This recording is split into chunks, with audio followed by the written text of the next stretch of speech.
नमस्ते। आज हम मुंशी प्रेमचंद की एक बहुत ही दिलचस्प कहानी क्रिकेट मैच की गहराई में उतर रहे हैं। ये कहानी 1935-37 के आसपास आई थी। जी हाँ। और जैसा आपने कहा, दिलचस्प। हमारा स्रोत तो देखिए, कहानी खुद ही है, पर इरादा सिर्फ स्कोर या कौन जीता कौन हारा ये नहीं है। सही। हम तो इस कहानी के जरिए समाज को, लीडरशिप यानी नेतृत्व की जो परख है उसको, इंसानी रिश्तों की उलझनों को, और खास तौर पर मोटिवेशन मतलब प्रेरणा कहाँ से आती है, इन सब पर बात करेंगे। और इन सब के बीच में है एक बहुत ही अनोखा, लगभग रहस्यमयी सा किरदार, मिस हेलेन मुखर्जी। हाँ, हेलेन मुखर्जी। और कहानी शुरू ही होती है एक निराशा से। 1 जनवरी 1935। कथावाचक है जफर। अपनी टीम हार गई है और वो बहुत हताश है। बिल्कुल। टीम कागज पे तो मजबूत थी, पर हार गई।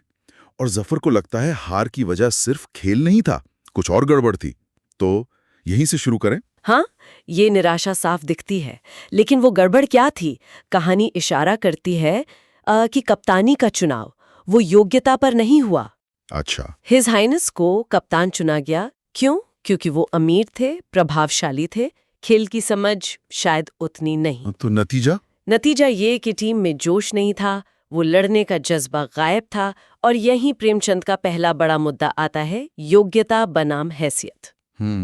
ये उस समय के समाज पर एक तीखा कटाक्ष है, जहां पैसा, रुतबा, काबिलियत से ज्यादा मायने रखता था। और ठीक इसी मायूसी के माहौल में स्टेशन पर जफर की मुलाकात होती है मिस हेलेन मुखर्जी से। कमाल ये है कि वो जफर को नाम से पहचानती हैं, उसके खेल की तारीफ करती हैं। जी। और जफर, जो बड़े बड़े लोगों से, वाइसरॉय तक से मिल चुका था, वो हेलेन के सामने एकदम घबरा जाता है। उसे लगता है वो कितना छोटा है। ये अजीब नहीं? क्या था उसमें ऐसा? ये बहुत बहुत जरूरी पॉइंट है। प्रेमचंद हेलेन का वर्णन कैसे करते हैं? वो लिखते हैं उसमें बुद्धि की कांति थी, गंभीरता थी, गरिमा थी, उमंग थी, और थी आत्म अभिव्यक्ति की निस्संकोच लालसा। खूबसूरती का जिक्र नहीं है सीधा सीधा। नहीं, जोर है उसके व्यक्तित्व पर, उसकी बुद्धि, उसका कॉन्फिडेंस, उसकी बेबाकी। शायद यही चीज जफर को हिला देती है। एक ऐसी औरत जो सिर्फ मतलब आकर्षक ही नहीं, बल्कि दिमागी तौर पर भी इतनी प्रभावशाली है, और शायद सामाजिक बंधनों से मुक्त भी। हाँ, वो एकदम निहत्ता सा महसूस करता है। बिल्कुल। और फिर पता चलता है कि हेलेन ने सिर्फ मैच देखा नहीं था, उसे हार की वजह भी पता थी। वो जफर से कहती भी है कि हमारे यहाँ सही आदमियों को सही जगह पर रखने का मादा ही नहीं है। सही। और उसका मानना था कि कप्तान तो जफर को होना चाहिए था। हाँ। और वो इस बात को सिर्फ क्रिकेट तक ही नहीं रखते। ये महत्वपूर्ण है। वो इसे जोड़ती है समाज की दास मनोवृत्ति से। दास मनोवृत्ति मतलब गुलामी की मानसिकता। कैसे पैसे वाले लोग बिना काबिलियत के, साहित्य हो, विज्ञान हो, राजनीति हो, हर जगह ऊंची कुर्सी पर पहुंच जाते हैं। लोग उनकी जी हुजूरी करते हैं, उनकी योग्यता पर सवाल नहीं उठाते। अच्छा, तो ये एक तरह की सामाजिक आलोचना है। बिल्कुल, बहुत गहरी। फिर से वही बात, योग्यता बनाम हैसियत। लेकिन एक सवाल मन में आता है, क्या हेलेन की ये बातें सिर्फ समाज सुधार के लिए थी, या फिर कहीं वो जफर को किसी बड़ी योजना के लिए तैयार तो नहीं कर रही थी? अच्छा पॉइंट है, क्योंकि इसके ठीक बाद वो अपना परिचय देती है। इंग्लैंड से डॉक्टरी पढ़कर आई है, अपने पिता डॉक्टर एन मुखर्जी की वारिस है। और उसका इरादा? एक नई नेशनल क्रिकेट टीम बनाना, जो योग्यता पर आधारित हो, और कप्तान जफर। जफर के लिए तो ये जैसे सपना सच हो गया, जिंदगी का सुनहरा सपना। वो तो हक्का बक्का रह जाता है। हाँ, और यहीं से कहानी में एक नया मोड़ आता है। जफर की जो दबी हुई इच्छाएं थीं, महत्वाकांक्षाएं, उन्हें जैसे पंख लग जाते हैं। लेकिन ये पंख किसके सहारे उड़ रहे हैं? क्या ये खेल का जुनून है? यही तो सवाल है। यही कहानी का दूसरा बड़ा आइडिया आता है, बाहरी प्रेरणा का आकर्षण। जफर की प्रेरणा का स्रोत अब खेल नहीं रहा, अब वो हेलेन का प्रस्ताव है, हेलेन का उस पर विश्वास है। अच्छा, तो फिर वो बंबई से लखनऊ की ट्रेन यात्रा शुरू होती है, और यहाँ डायनामिक्स बदलते हैं ना? बिल्कुल। हेलेन जैसे पूरी तरह चार्ज ले लेती है। फर्स्ट क्लास टिकट, जफर का सामान उठाना, सब वो कर रही है। हाँ, जफर खुद लिखता है, मेरी क्रिया शक्ति जैसे खो गई थी। वो एकदम पैसिव, निष्क्रिय महसूस करता है। और मजे की बात यह है कि वो अपनी इस निष्क्रियता का कारण मानता है हेलेन के रूप को, उसकी बौद्धिक गरिमा को, उसकी उदारता को। वो कहता है ना, जैसे उसने कामरूप की जादूगरनियों की तरह। हाँ, मुझे भेड़ बना लिया हो। कामरूप जो जादू टोने के लिए मशहूर था। ये एक बहुत दिलचस्प मनोवैज्ञानिक पहलू है। मतलब जो आदमी नेतृत्व चाहता था, वो अब खुशी खुशी अपनी एजेंसी, अपनी कर्ता शक्ति खो रहा है। हाँ, क्या ये सिर्फ हेलेन का जादू है, या जफर की अपनी महत्वाकांक्षा उसे इस अधीनता के लिए तैयार कर रही है? ये सवाल कहानी छोड़ देती है। फिर 2 जनवरी तक ये रिश्ता और गहराता सा लगता है। हेलेन जफर का बहुत ख्याल रखती है। नाश्ता, डिनर, महंगे गिफ्ट्स। और वो सिर दर्द वाला किस्सा, जफर बहाना करता है और हेलेन पूरी लगन से सेवा करती है। हाँ, और जफर को लगने लगता है ये सिर्फ दोस्ती नहीं, ये मोहब्बत की सच्चाई है। लेकिन यहाँ जफर का मनोविज्ञान देखिए, वो जानबूझकर अपनी तकलीफ को बढ़ाता है। क्यों? ताकि हेलेन की सेवा का आनंद ले सके। ओह, वो सोचता है मोहब्बत करना गुलामी है, मोहब्बत किया जाना बादशाहत। प्रेम में भी सत्ता का खेल। लेकिन क्या ये बादशाहत असली है, या जफर खुद को धोखा दे रहा है? क्या उसे सच में प्रेम चाहिए, या सिर्फ अटेंशन का केंद्र बने रहना? वो बाहरी प्रेरणा का मोह उसे कहाँ ले जा रहा है? बात सिर्फ निजी नहीं रहती। 5 जनवरी तक उनकी बातचीत देखिए, कल्चर, पॉलिटिक्स, लिटरेचर सब पर होती है। हाँ, लेकिन हर बार जफर को लगता है कि वो हेलेन के ज्ञान के सामने कम है, हीन महसूस करता है। इसका एक उदाहरण है वो एबिसीनिया इटली युद्ध वाली बहस। जी, उस समय का बड़ा अंतर्राष्ट्रीय मुद्दा था, इटली का हमला और वेस्टर्न पावर्स इंग्लैंड फ्रांस का दोहरा रवैया। जफर पश्चिमी ताकतों की मानवतावादी बातों का समर्थन करता है। और हेलेन उसे सिरे से खारिज कर देती है, कहती है ये सब ढोंग है, साम्राज्यवादी स्वार्थ है। उसका तर्क तो बड़ा विवादास्पद लगता है। हाँ, वो कहती है कि इटली, जापान, जर्मनी जैसी ताकतों का उठना जरूरी है ब्रिटिश राज को चुनौती देने के लिए। हाँ, भले ही उनके तरीके क्रूर हों। और कमजोर कौमों के जीने के अधिकार पर भी उसकी राय बहुत कठोर है। जफर असहमत है पर बोल नहीं पाता, जैसे उसकी आवाज दब गई हो। बिल्कुल। क्या ये हेलेन के तर्कों का जोर है, या उसके व्यक्तित्व का दबाव? शायद जफर धीरे धीरे अपनी सोचने की आजादी खो रहा है। ये हेलेन के किरदार की जटिलता भी दिखाता है। वो प्रोग्रेसिव है, पर उसमें एक तरह की निर्ममता भी है। सही कहा।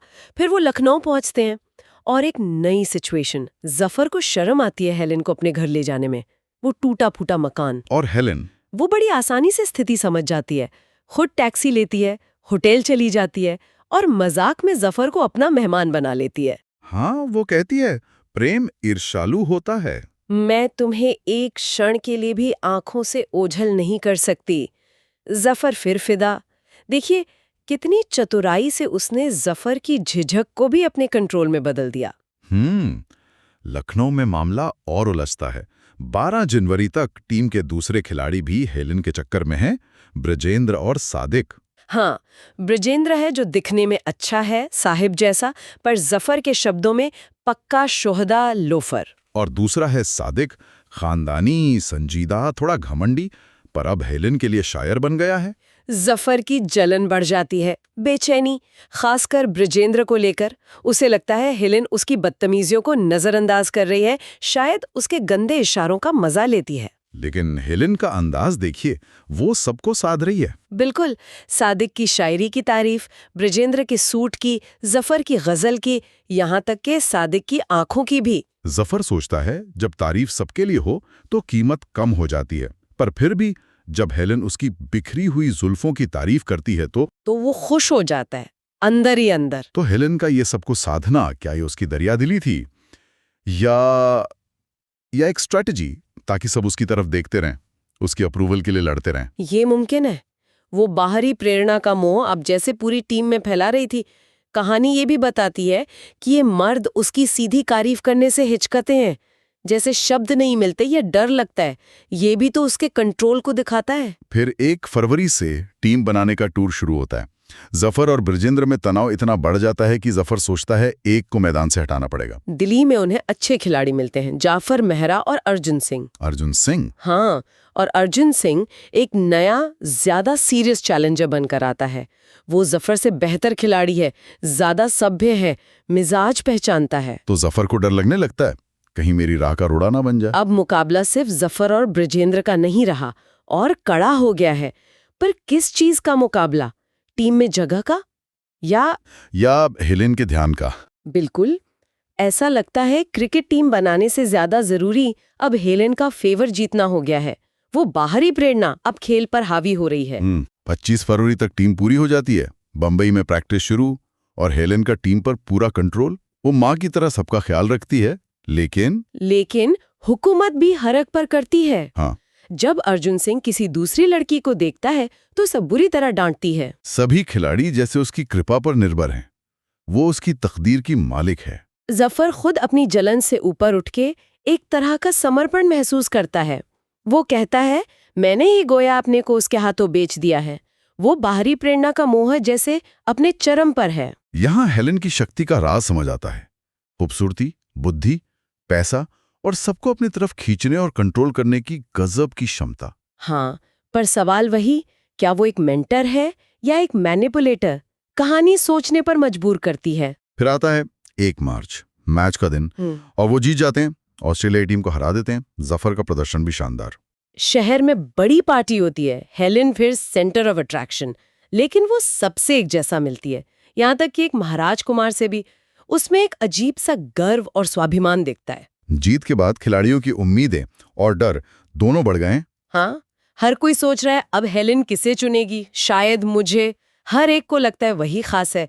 जफर नोट करता है, न जाने इतना गर्व, इतना स्वाभिमान उसमें कहाँ से आ गया। वो किसी के आगे झुकती नहीं दिखती। जीत मिल गई, पर लगता है असली सवाल अब भी वही है, हेलेन किसकी है? सारी मेहनत जैसे इसी पल के लिए थी। और फिर आता है कहानी का क्लाइमैक्स। पार्टी के बाद होटल में हेलेन सबको अपने कमरे में बुलाती है, जीत की बधाई देती है। हाँ। लेकिन फिर अचानक उनकी प्रेरणा पर ही सवाल उठा देती है। वो रतनलाल का उदाहरण देती है, जिसने क्रिकेट के लिए सब कुछ दिया, फेल हुआ और आत्महत्या कर ली। और फिर वो कहती है वो सबसे चौंकाने वाली बात, हाँ, कि तुम सब मेरे लिए खेले, क्रिकेट या देश के लिए नहीं। आपके लिए मैं ज्यादा दिलचस्पी की चीज थी क्रिकेट, तो सिर्फ मुझे खुश करने का जरिया था। वो कहती है, मैं वासना का खिलौना नहीं हूं। मेरा रूप और मेरी रातें वासना का खिलौना बनने के लिए नहीं है। और उन्हें असली जिंदगी का लक्ष्य खोजने को कहती है। सच्ची जिंदगी वही है जहां हम अपने लिए नहीं, सबके लिए जीते हैं। ये तो जबरदस्त मोड़ है। उसने खुद ही उस बाहरी प्रेरणा को बेनकाब कर दिया जिसकी वो खुद स्रोत थी। बिल्कुल। और उनके सामने एक बहुत ऊंचा आदर्श रख दिया, निस्वार्थ सेवा का, देश के लिए खेलने का। और ये कहकर वो चली जाती है अचानक। खिलाड़ी एकदम स्तब्ध, भौचक्के। हेलेन ने तैयारी कर रखी थी जाने की। वो उसे ढूंढते हैं पर वो गायब। जफर का जो आखिरी निष्कर्ष है वो बहुत मार्मिक है। वो कहता है, उसने हमारी जिंदगी का जो आइडियल रखा वो हमारी पहुंच से ऊंचा है। उन्हें लगता है हेलेन के जाने के साथ ही हमारी जिंदगी का सारा जोश और उमंग खत्म हो गई। जिस बाहरी प्रेरणा के सहारे उड़ान भर रहे थे, वो हटते ही सब जमीन पर। आदर्श बनाम यथार्थ का जो संघर्ष है, वो उन्हें जैसे पंगु बना देता है। तो ये कहानी सिर्फ क्रिकेट की कहानी नहीं है। ये प्रेमचंद की उस समाज पर टिप्पणी है जहां योग्यता से ज्यादा हैसियत चलती थी। सही। ये बाहरी प्रेरणा के मोह के खतरों को दिखाती है।